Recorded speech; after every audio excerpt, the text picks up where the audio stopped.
नमस्कार, श्री कृष्णा, श्री राधे। बहुत बहुत स्वागत है आप सबका। देख रहे हैं ज्योतिष दिशा सत्य की राह। मैं हूं आपके साथ आचार्य संतोषी और यह है आपका स्पेशल विशेष सेगमेंट ज्योतिष दिशा सत्य की राह का। इन स्पेशल कार्यक्रमों में हम आपको कुछ स्पेशल जानकारियां ही देते हैं। आज आपके जीवन का एक ऐसा अंग उठाने जा रहे हैं जो अंग यह निर्धारित करता है कि आप अपने जीवन से कितना प्रेम करते हैं। यह विषय कुछ वास्तु से सम्मत भी है,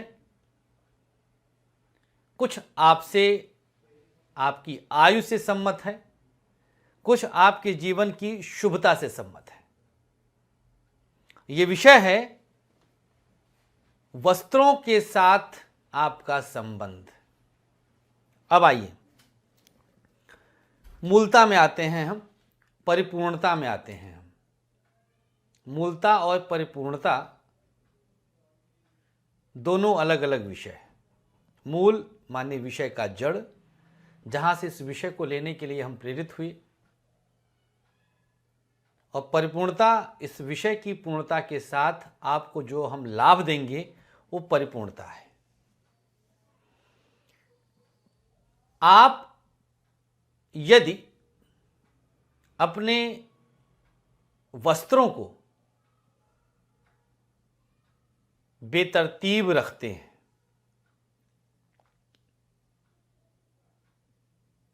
आप यदि अपने वस्त्रों को पूरी तरह से इधर उधर बिखेर कर रखते हैं,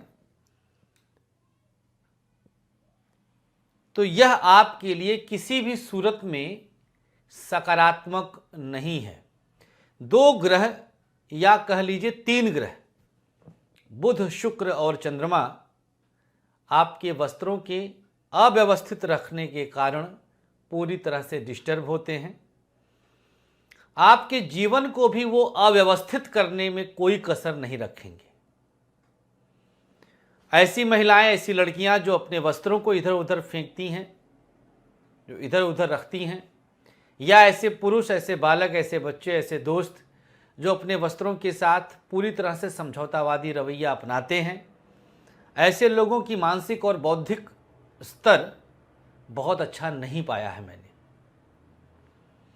ऑफिस से आए, विद्यालय से आए, कपड़ा निकाला, इधर उधर दे मारा, चलिए ठीक है, 8-10 वर्ष तक की अवस्था में तो समझ में आता है। लेकिन बच्चे ने फेंका और मम्मा ने भी उसको तह करके नहीं रखा यथास्थान, बात जरा सी हजम नहीं हुई। वो बात खटकती है कि बच्चा तो बच्चा था, लेकिन मां कहां से बच्चा है। हम आपसे ऐसी अपेक्षा नहीं करते हैं। तो निस्संदेह आपके जन्मांक में चंद्रमा, बुध और शुक्र की स्थिति अच्छी नहीं है, लिहाजा इस प्रकार का व्यक्तित्व आपके अंदर विकसित हो गया। तो वस्त्रों का बेतरतीब रहना, इधर उधर फेंकना ठीक बात नहीं है। तो आज से एक प्रण तो ये होना ही चाहिए कि आप अपने वस्त्रों को पूरी तरह से तह करके यथास्थान अलमारी में जहां पर भी रखना हो, दराज में, कबर्ड में, जहां भी रखना हो, यथास्थान अनिवार्यतः रखें। 3 ग्रह आप साध लेंगे, चंद्र, बुध, शुक्र, एक आदत से, एक सकारात्मक बदलाव से। आप क्या करते हैं इन ग्रहों को साधने के लिए? 50,000 का पन्ना पहन लिए, 10 लाख का हीरा पहन लिए, 20,000 का मोती पहन लिए। अरे कपड़ा ढंग से रखिए ना, सब हो जाएगा। कुछ पहनने ओढ़ने की आवश्यकता नहीं है। दूसरी चीज जो आपको समझाना है मुझे, समयाभाव और कुछ लापरवाही के चलते अक्सर हमने ये भी देखा है कि कुछ माताएं, बहनें, भाई, पुरुष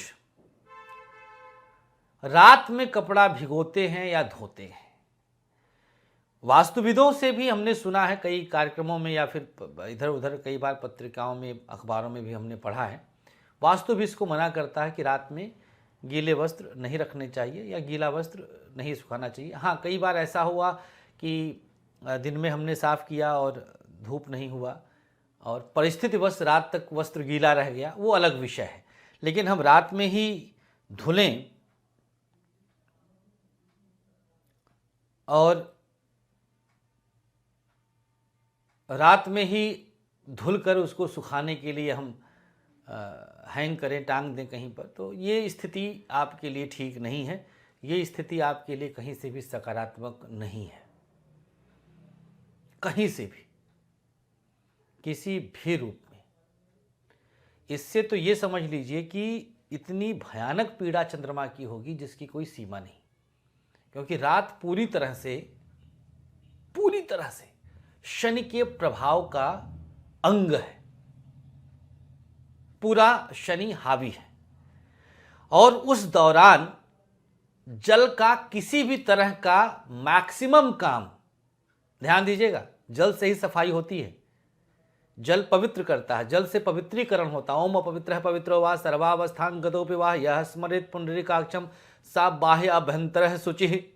पवित्रीकरण का जो मंत्र है उसमें भी जल का ही इस्तेमाल होता है, छिड़का जाता है ऊपर।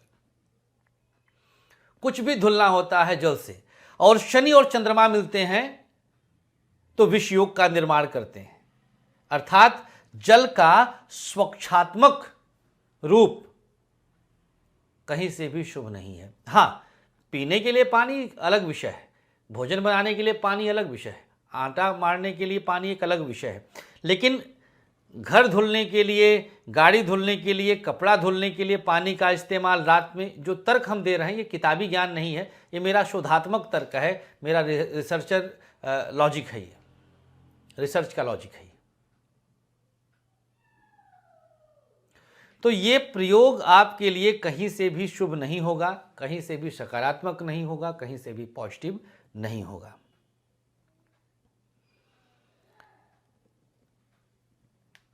दूसरी चीज, जल, हाँ, जैसे आपने वस्त्र धुल दिया मान लीजिए रात में, अच्छा यहां पर आप लोगों में से बहुत सारे क्लाइंट्स, बहुत सारे मित्र हमारे जो मिले जुले हैं, वो भी कुछ चीज़ों को लेकर के बड़ा लकीर के फ़कीर हो जाते हैं। अब मान लीजिए कि रात में आपका कपड़ा गंदा हो गया, आप कहीं गए हैं किसी पार्टी वगैरह में, तो वहाँ तो धुलेंगे ही। आप एकदम से लकीर के फ़कीर ना होइए कि ये हो जाए तो, ये हो जाए तो, ये हो जाए तो। जैसे पर्स वाले विषय पर हमने दिया था कि पर्स लेकर के आप बाथरूम में मत जाइए, लैट्रिन में मत जाइए, वॉशरूम में मत जाइए। आपने कहा एयरपोर्ट पे हैं, अकेले हैं, तो अब वहाँ मजबूरी है। एक जनरल चीज़ हमने बताया कि पर्स में धन है, धन का आप सम्मान करते हैं। बहुत लोग अपने बटुए में श्री यंत्र, लक्ष्मी यंत्र, दुनिया भर का यंत्र भी रखते हैं, तो क्या उसको लेके आप जाएंगे बाथरूम में? आप खुद सोचिए। कुछ लोगों ने तर्क दिया कि पेट में भी लैट्रिन होता है, मल होता है, तो क्या उसको खा लेंगे आप? होता है तो क्या उसको लेके रसोई में भी तो जाते हैं। कि बेकार के कुतर्क मत आया करिए, आप अपनी शक्तियों को संचरित करिए। हमारे साथ अगर जुड़े हैं तो टू द पॉइंट बात करिए, समझिए, और आप सब वीडियोस को 4-5 बार देखिए। याद रखिएगा कि मेरा ज्योतिष ऐसा नहीं है कि एक बार में समझ में आएगा। हटके हूं, मैंने कहा था ना, हटके हूं। एक बार में हमें समझ पाना जस्ट नेक्स्ट टू इम्पॉसिबल, नहीं हो सकता है। बहुत बहुत धन्यवाद। उम्मीद करते हैं, आशा करते हैं कि आप हमारी इस जानकारी का लाभ खुद भी लेंगे और जितने लोग हो सकते हैं उनको भी देंगे। बहुत बहुत शुक्रिया, धन्यवाद, नमस्कार।